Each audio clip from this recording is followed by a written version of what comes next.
momentáneamente vamos a alejarnos de los temas legislativos porque la ciudad de Panamá es la sede desde hoy de un hecho histórico. Por primera vez Cuba ha sido invitada a participar en este cónclave después de años de exclusión. Pero además hay expectativa porque la cumbre apunta a convertirse en el escenario en el que se reflejen los avances de las conversaciones entre Estados Unidos y la isla para la reapertura de embajadas en La Habana y Washington. Por el otro lado, hay inquietud respecto del futuro de las relaciones entre la Casa Blanca y Venezuela, tras la emisión de un polémico decreto que califica al país bolivariano como una inusual amenaza a la seguridad de los Estados Unidos. Estos escenarios serán analizados en nuestra siguiente entrevista. Edgar Alan García, guayaquileño, ex docente en CIESPAL, PUCE y ESPE, expresidente del Consejo Nacional de Cultura, editorialista político de Ecuador TV, analista internacional. Doctor, bienvenido, qué gusto, ¿cómo le va? Gracias por la invitación. Empecemos por el primer tema, tal vez lo más mediático, tal vez lo que ha generado la mayor atención en el continente, y no solamente en el continente, yo diría en el mundo entero. En el mundo. La posibilidad de constatar avances ya oficiales, ya concretos del restablecimiento decidido por los presidentes Barack Obama y Raúl Castro de las relaciones diplomáticas entre los dos países. ¿Cómo ve el escenario a partir de la presencia, decíamos en la presentación, histórica de Cuba en la Cumbre de las Américas? Bueno, el hecho concreto del encuentro entre Estados Unidos y Cuba es algo que ya es absolutamente real. Eso no está en duda, sino el encuentro simbólico que habrá entre Obama y Raúl Castro. Y eso se producirá mañana. Pero bueno, cada palabra que digamos en este momento será desmentida seguramente por las próximas horas, porque todo está sucediendo en este mismo instante. Desmentido o corroborada, tal vez ratificada. O corroborada. Claro. En todo caso, el tema de Cuba es el elemento central, pero no le quita peso al tema de Venezuela. Aquí se ha dicho que es un absurdo que se declare a Venezuela, un país pequeño, como una amenaza para la seguridad interna de Estados Unidos.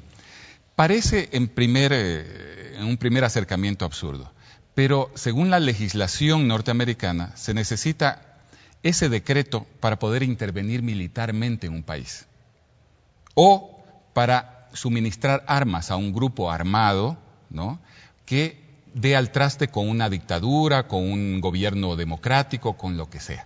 Es decir, es un requisito para acciones mucho más violentas, mucho más preocupantes.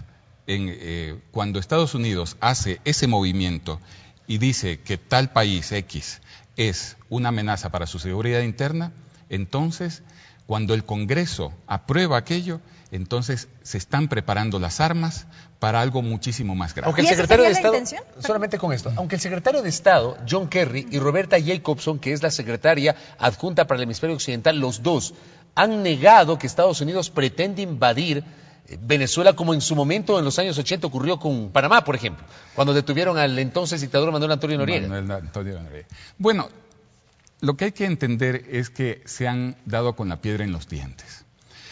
La América Latina, ¿no?, la CELAC, ha reaccionado como un solo cuerpo y ha dicho no al intervencionismo de cualquier tipo que sea.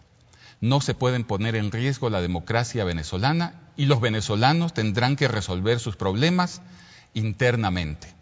Entonces, ante esa respuesta tan categórica, Estados Unidos se ha detenido y ha dicho que no pretende invadir, que no pretende agredir a Venezuela.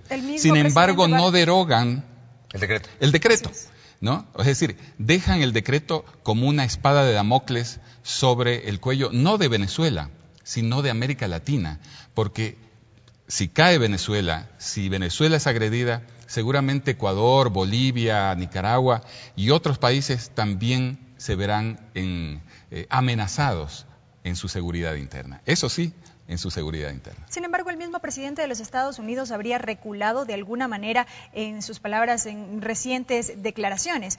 Y esto también ha derivado en que muchos hayan leído esta actitud como una posición asumida por el presidente Barack Obama frente a lo que es su participación en la Cumbre de las Américas. Bueno, El canciller argentino hasta hace unas pocas horas manifestaba su decepción por no poder hacer una declaración conjunta de todos los integrantes de la Cumbre de las Américas. Lo que se quería era que Estados Unidos derogara el decreto famoso, pero por oposición de Canadá y de Estados Unidos, el decreto sigue vigente. Porque se siguen manejando estas situaciones de los vetos, ¿verdad? Exacto. Más allá de lo que declare Kerry o Jacobson o el mismo Obama, resulta que en el aspecto legal eso sigue vigente. Entonces, más allá de las palabras están los hechos. Y los hechos dicen que todavía hay un peligro y que ese peligro no ha sido conjurado.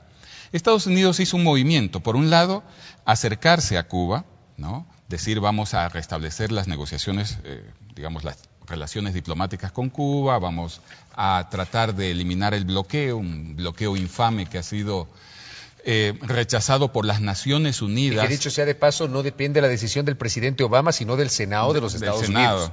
¿No? En 23 ocasiones las Naciones Unidas han rechazado aquello. Y la última vez hubo 183 votos contra 2, Estados Unidos e Israel. Entonces, Estados Unidos se ha acercado a Cuba, digamos, entre comillas, pero no con el fin de establecer lazos de amistad simplemente, sino lo que no pudo hacer durante todas estas décadas, entonces pretendo hacerlo de otra forma. Se están preparando para una especie de invasión de grandes corporaciones multinacionales para entrar en Cuba, de tal manera de desquiciar la frágil economía cubana y propiciar un ambiente social favorable a un cambio dramático de sistema.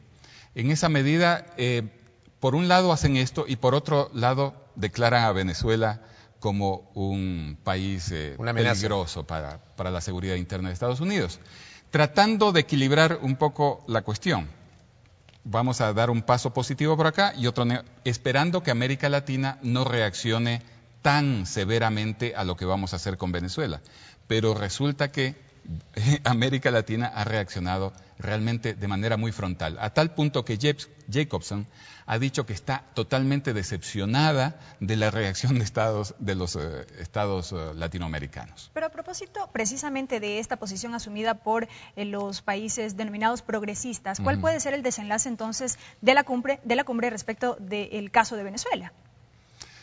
Bueno, estas cumbres a veces son inútiles. ¿O no hay mayor incidencia? ¿No? A veces son inútiles. Incluso el presidente Correa había dicho que él no asistiría a una cumbre de las Américas más si no estaba Cuba. Hace 2 años pero también, si es que las declaraciones que salieran de esos encuentros, de esas cumbres, no fueran lo suficientemente prácticas y dejaran ese tono declamativo que no conducían a nada. Yo creo que tiene toda la razón, porque a veces son como estrategias para decir nos reunimos, conversamos, estamos analizando la posibilidad de hacer algo en conjunto, pero a la hora de la verdad resulta que no ha habido ningún avance. Entonces, es posible que esta cumbre sea un fracaso en algunos sentidos. Es posible que ya el solo hecho de que Obama y Castro se reúnan, ¿no?, pueda ser un hecho simbólico e histórico. Y posiblemente también la presencia de Venezuela exigiendo el respeto a su soberanía con el respaldo de todos los países latinoamericanos y del Caribe también puede ser un hecho histórico, aun cuando la declaración no se haga al final. Listo, doctor. Muchas gracias por habernos acompañado. Ha sido Edgar Alan García, analista internacional, quien ha estado con nosotros con sus visiones en torno a los temas que concentran la atención alrededor de la 7ª Cumbre de las Américas que se desarrolla en Panamá. Tiempo de una pausa, volvemos.